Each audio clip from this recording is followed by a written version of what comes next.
So here's the thing, the Rus, their name came out of basically these seafaring warrior people from Scandinavia.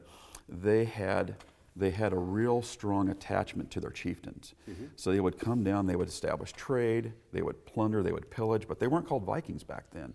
Well, the Slavs called them Rus. That was just a name that they were given. And that name stuck with them as they settled and went inland into what is now present-day Ukraine, Russia, Belarus, all those places. And so those Rus people are actually, a lot of them are mixed blood with a lot of the ancient Scandinavian Vikings. Welcome to Cut to the Chase with Rob Chase. Brought to you by the InlandNorthwestReport.com. Alternative news and opinion for the Inland Northwest. And now, here's your host, Rob Chase.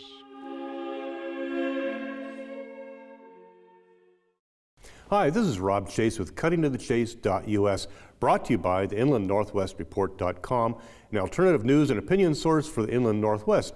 Today our guest is Tim Osterholm. Tim is a Medicare Advantage agent. In fact, I'm a customer, but he has a side interest. His bailiwick is the Table of Nations. So Tim, tell us about the Table of Nations. What is that? Sure. The Table of Nations is a listing of the history of where we all came from in Genesis 10. Also in 1 Chronicles chapter 1, there's a brief listing there as well. But it's just a listing of Noah and his 3 sons and their descendants. So his 3 sons representing like Europe, Asia, and Africa? Yeah, 3 sons, Japheth, Ham, and Shem. And each of those sons, they've listed 70 nations that have come from those sons, and that includes sons and grandsons. So they're all listed there, and my interest was kind of looking at where they all settled over the years, and if they in fact are still represented in the people that exist on the earth today, and they do. And so my study is kind of that history, and archaeology, all of the groups that have come, people groups that have come from ancient times. So that'd be hard to keep track of, these 70 nations over 4,000 years that came from these 3 guys. Because you have, like Turkey, we were talking a little bit about Turkey, but Paul's epistle to the Galatians had something to do with Gaul, which you would think would be in France, So the ethnic,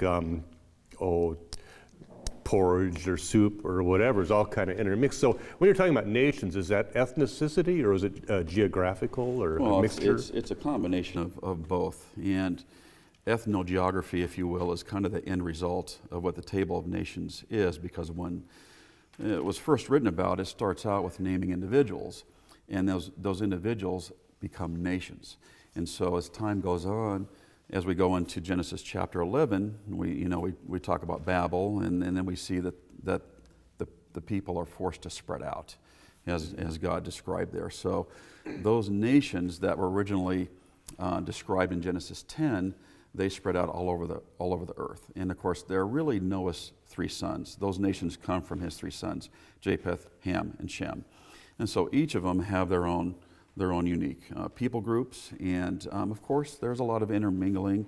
Language and linguistics plays a big role, archaeology, all of that is a big deal. Well, I think that was what, the Old Testament sounds so brutal, in fact, but Canaan, he was a son of Ham, I think, wasn't he? So when the Lord told the Hebrews to go in there, kill every man, woman, and child in his village. I mean, but there's an ulterior purpose to that. It wasn't out of cruelty necessarily.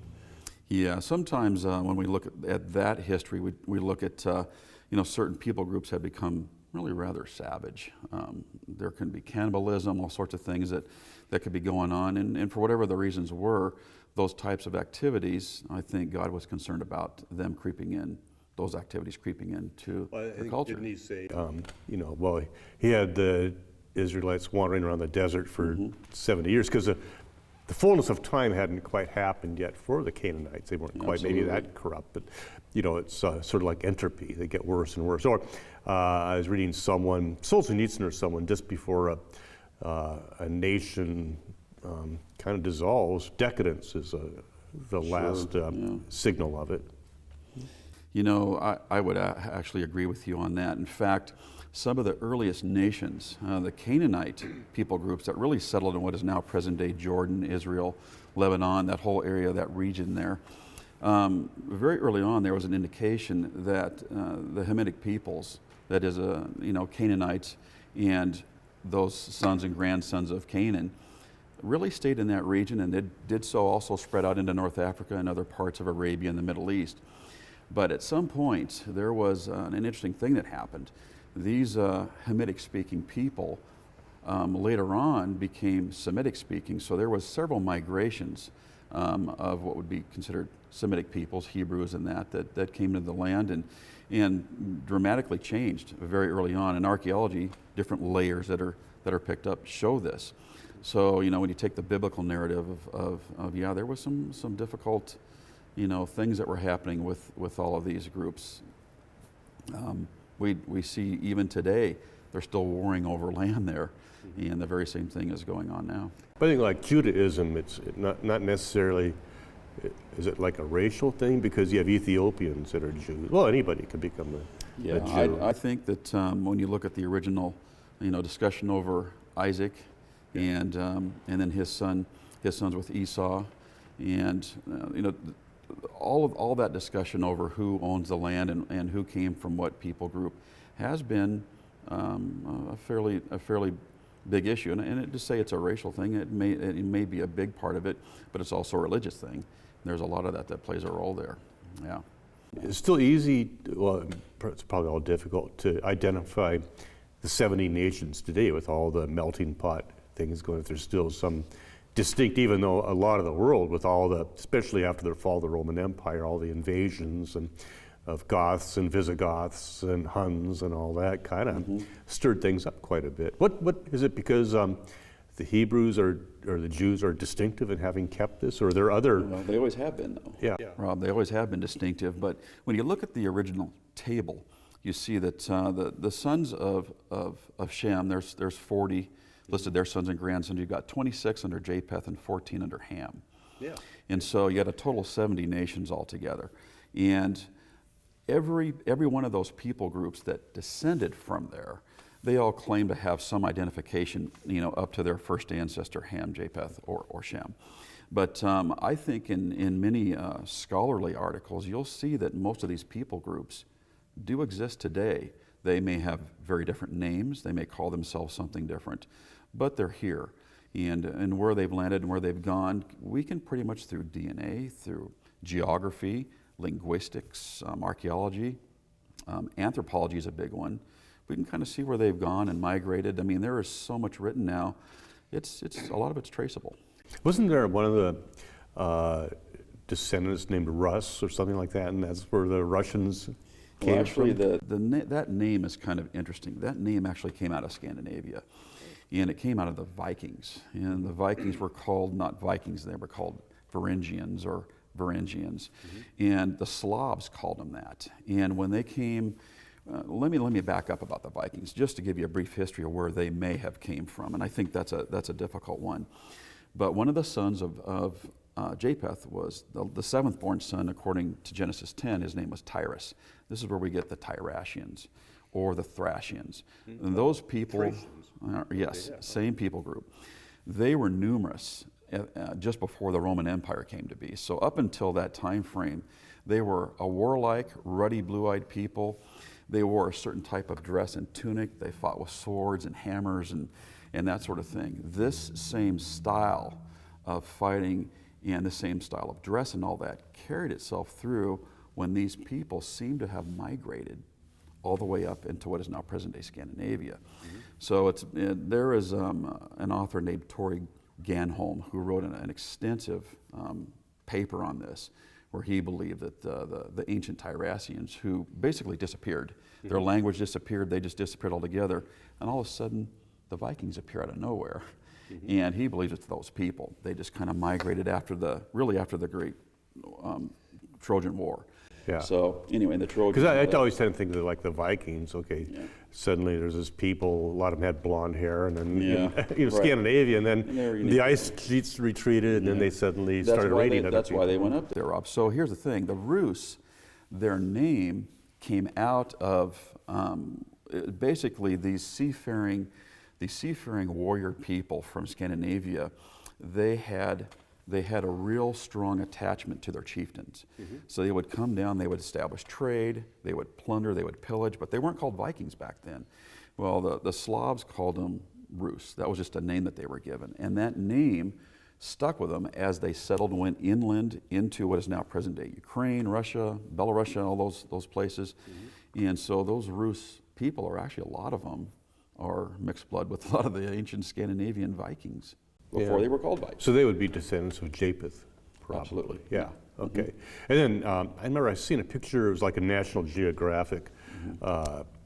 They were covering the town of city of Samarkand, and a lot of the people almost looked Arabic, but yet right alongside them were a lot of people looked almost Chinese. You know? So they kind of all settled there, and that could have been a spot. How about the Han Chinese? I mean, that's a huge ethnic.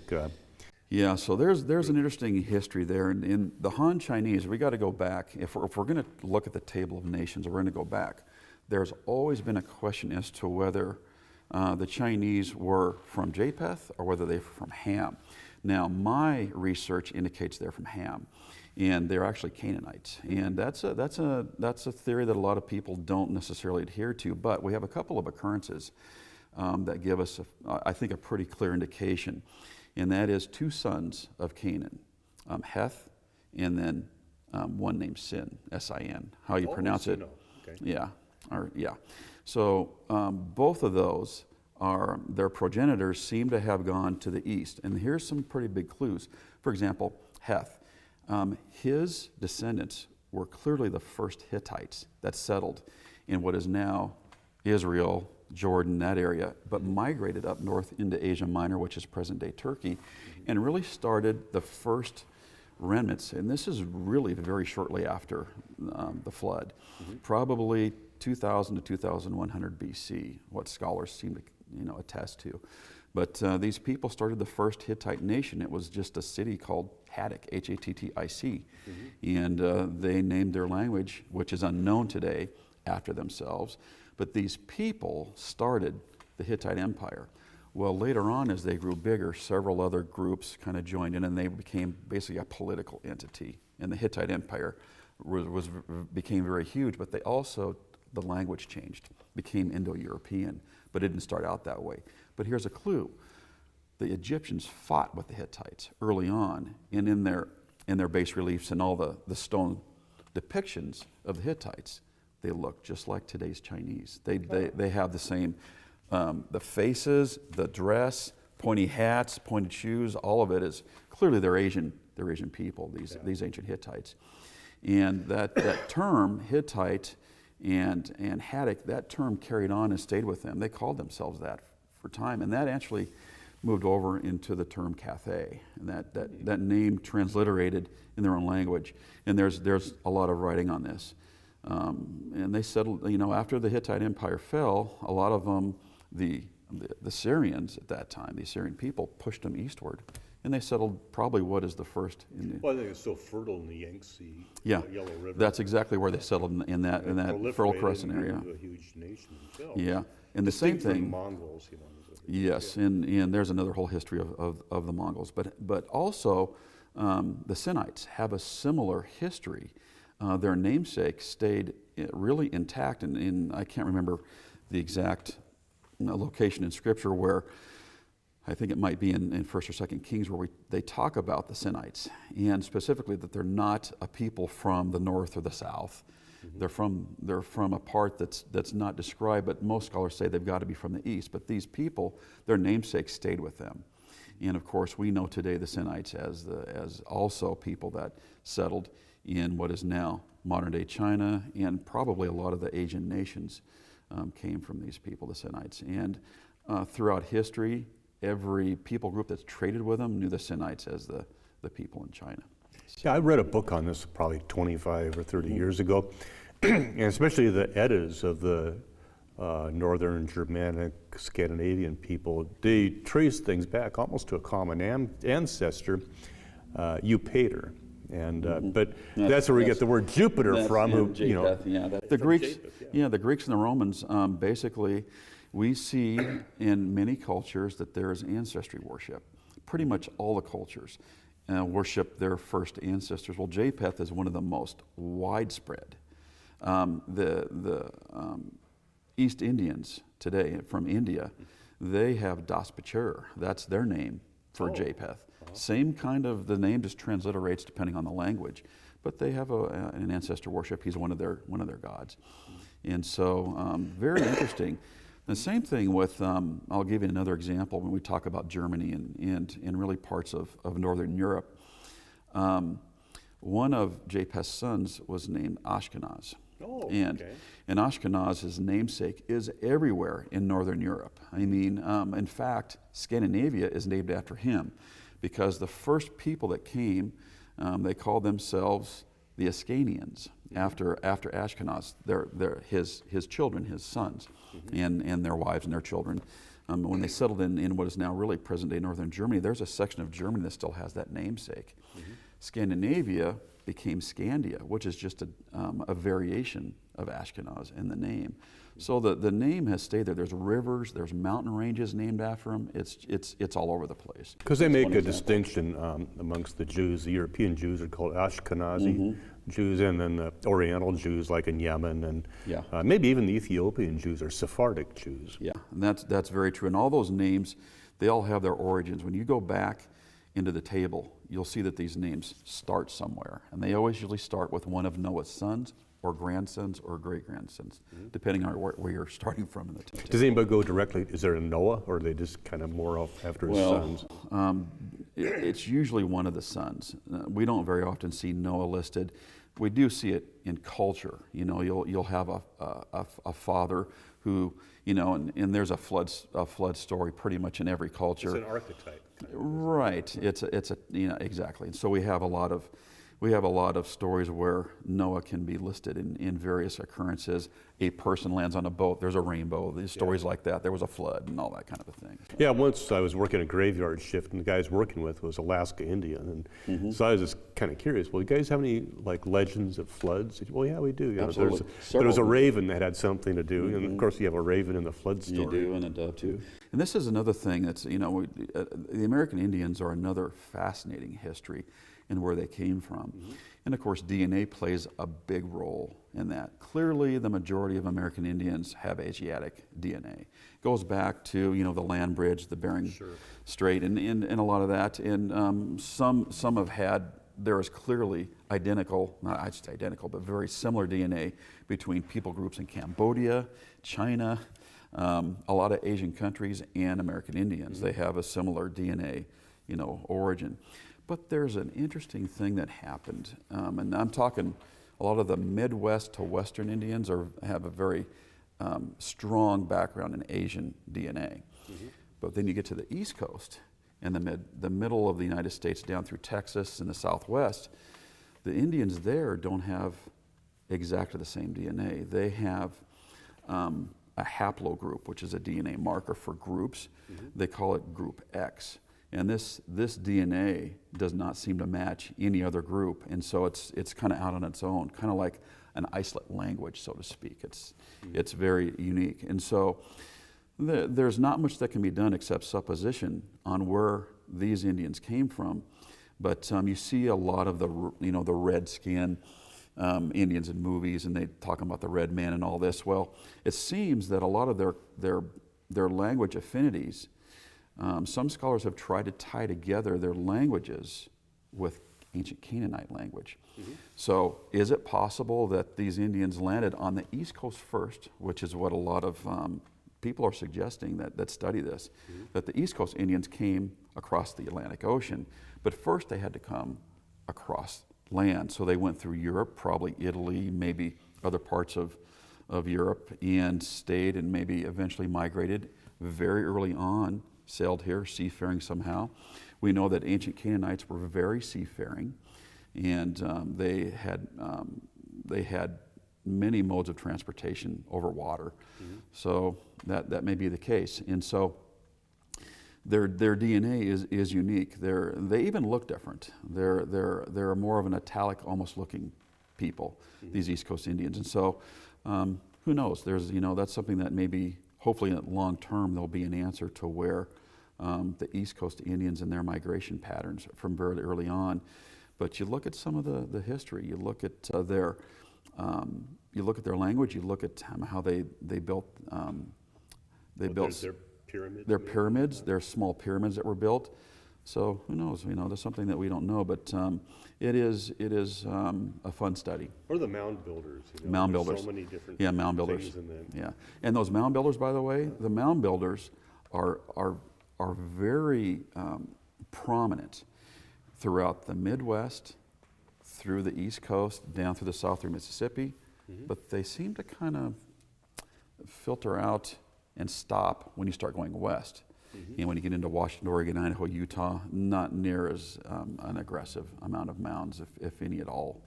And so, these people groups also had a lot of wars and fights, and the languages are very different. And so, My father was in New Guinea during the war, and he had pictures he had taken of the natives there, and they were, almost black, I think. As opposed to Samoans from the other islands. Yeah, and there are certainly some cultural intermixing as time went on. In fact, I can't say that this is something that's provable, but there seems to be a pattern that when the sons of Canaan and other sons of Ham were moving into Africa and parts of what is now Arabia and even southern Asia, there was a lot of intermingling between these groups. And it's obvious that early on they migrated, mixed together, created more people groups, and then ended up settling in all these islands. And so we've got a rich history there. Well, just think of like England. You had originally you had Celts, and then Romans coming, and well, you nailed it there. The England is really a hodgepodge. If there was any single place in Europe that really has a hodgepodge of people, especially down the line of Japheth, it's England, because you've got the Angles, the Saxons, you've got the Romans, you've also got Greeks that settled there, you've got a lot of Spaniards that settled there from Spain, even a lot of Italics, the Romans.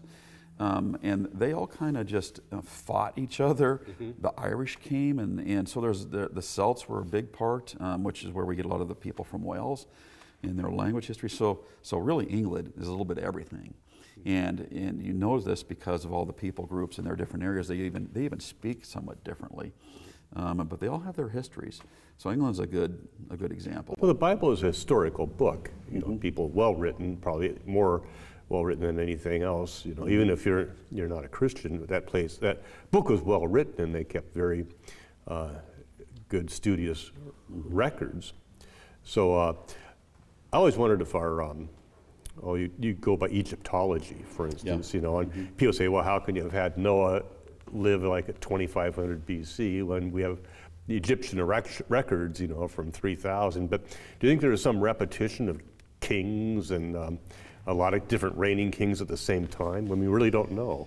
Yeah, that's something that I've studied a great deal, and the latest videos called Patterns of Evidence that have come out have addressed this issue, particularly with the kings and the ancient kings in history, based on archaeological evidence and when they lived and what we know, is shifting. It's changing. And as it shifts and it changes, it seems to match and align more with the kings and the descriptions in the Old Testament. So that's something that's still, I think, a lot more work ahead that's got to be done. But we'll see what happens with that. You could go like every 500 years. Say, if Abraham was approximately 2000 BC, then Moses at 1500 BC, and King David or Solomon at 1000, and then, of course, they start getting more into other like the Babylonians keeping records, and the Persians in like 500, pretty much history's coming together. The Hittite Empire is a good example when they recently just found that. But so I'm going to take the stance that I believe the flood happened around 2300 BC, and that's kind of where I start. So, the pyramids, I'm not going to argue whether they came before or after the flood. There's debate on that. But the Egyptians really were one of the first major, people groups to really come out of the flood. The Sumerians, the Egyptians, all those groups. And we're talking 2,000, 2,100, a lot of stuff has happened, can happen in 200 years. Oh, yeah. So, I mean, you think about that, and spreading across the Well, I would the say even continent. 100 years ago, our grandparents probably lived lives that were more closer to the Romans, than we are today. This great leap, that suddenly happened. There's a lot of great leaps throughout history. It's really amazing. I bring up the Hittites again because the Hittites have a very fascinating history. But the first peoples to settle there, that called themselves the Haddock People, which became the Hittites, were clearly, at least I think clearly, sons of Canaan. The Hittites were the sons of Heth. And he had, his children, grandchildren, whatever, that's listed in the Bible, and they settled all around that area. Mm-hmm. Well, within a couple hundred years, we see this is around 2000 BC that they're estimating here from archaeology and that sort of thing. You go just another 200-300 years, you have this massive nation of Hittites. In just a short period of time, say from 2100, 2000 BC, and we go another, let's say we go another 200-300 years, we have this massive Hittite nation in just a couple of hundred years. So I'm thinking that we're seeing this everywhere we go, massive changes in nations, and Egypt is no different. Well, you'll see pictures of maybe a couple who met in 1900, and yet today they've got 300. They said it's already just exponentially. It does happen, and it happened back then too. Right. And so I would say that we have many examples of these nations seeming to sprout from nothing, and the next thing you know, they're a major player in the world. Especially if there was a Tower of Babel, and then they all kind of went their separate ways. We do have to take into consideration the Tower of Babel when that happened, and described in Genesis 11 that shortly after the Genesis 10 descriptions, where God says, okay, these are the 70 nations that came from Noah's 3 sons and their wives. They spread out from here. Well, we know the spreading out happened at Babel. So, yeah. Now, I was wondering, are there any books you've read, or what would you recommend to our listeners here? Well, probably one of my favorites is by Arthur Custance. And Arthur Custance, he really wrote a book, and it's called The Sons of Noah. And the reason I like this book is because it not only is it theological, but he talks about the 3 families of man. He believes that the way God ordained Japheth, Shem, and Ham, each of Noah's sons had a purpose. Mm-hmm. So Shem was spiritual, Japheth was intellectual, and Ham was physical. Okay. So if you take these three modes of civilization and look at how each individual spread out on the earth, right. Ham was always first. Okay. Ham preceded both Shem and Japheth in the spread of the earth.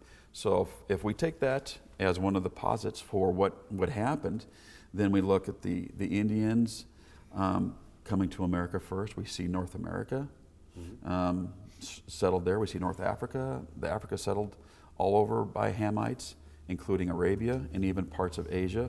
And I'm of course saying that the Chinese and Asiatic people are also Hamites. They're settled everywhere. Yeah, spiritual, intellectual, physical. It's kind of like mind, spirit, and body. Right. Yeah. So that is Arthur Custance's really idea behind the Table of Nations. And of course, he gives a very good synopsis of where the people went and the people groups that formed from there, which we can't really deny. Mm-hmm. These people are here today, and their namesakes are everywhere. So the Table of Nations, I believe, is very accurate. All you've read, are you writing a book or anything, or planning? Well, I think I will. The Table of Nations on my website has been a work in progress, but it's really started out as a thesis. It was a master's thesis, and so it easily can turn into a book. I've had a number of scholars contact me, use it as references. It's in universities. Now it's just Genesis 10, but it's a major part of who we are.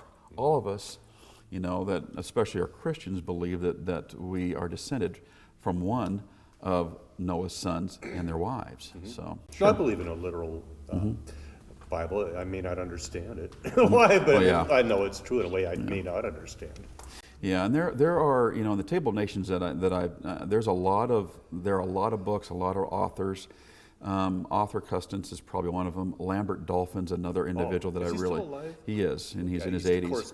Yeah, and he's done extensive work on the Table of Nations, and there's other authors that have really done. Well, Lambert Dolphin had a theory that there's a guy from Australia, a physicist, that said that the speed of light is slowing down. So that's why our timetables, carbon dating, and everything are off. And that could be. Lambert Dolphin is definitely an intellectual, and he's written a lot over the years, but also just very astute, you know, in a lot of areas regarding the Old Testament, you know, especially with the Table of Nations. So I would say that nothing is set in stone with what I've written. I've researched many authors over the years, and things change. You know, as new information comes out, new data is discovered, archaeology, all sorts of things. Linguistics play a big role. Archaeology does. I mean, there's just a lot there. What's your website? Can we go to that? Sure. It's soundchristian.com/man, and that is the Table of Nations. So soundchristian.com. /man, and you'll get a lot of books that are listed there that I've referenced. Every one of them that I've looked at or purchased or had over the years or checked out at libraries are all listed on that site. Some links. Even to some degree, there are some obscure authors. Not all of us agree on the table itself. But that's okay. That's good, because we're all learning from each other, and that's the way it should be. Iron sharpens iron. That's right. Okay. Well, thank you for joining us today, Tim. That's fascinating. And this has been Cut to the Chase, and let's not forget to pray first. This has been Cut to the Chase with Rob Chase, where we cover anything under the sun that would be of interest to you, our viewers. Cut to the Chase has been brought to you by the InlandNorthwestReport.com. Alternative news and opinion for the Inland Northwest. Don't forget to catch the Sunday edition of Cut to the Chase, where Rob interviews local pastors on Christian perspectives. Until next time, stay in prayer for God, family, and country.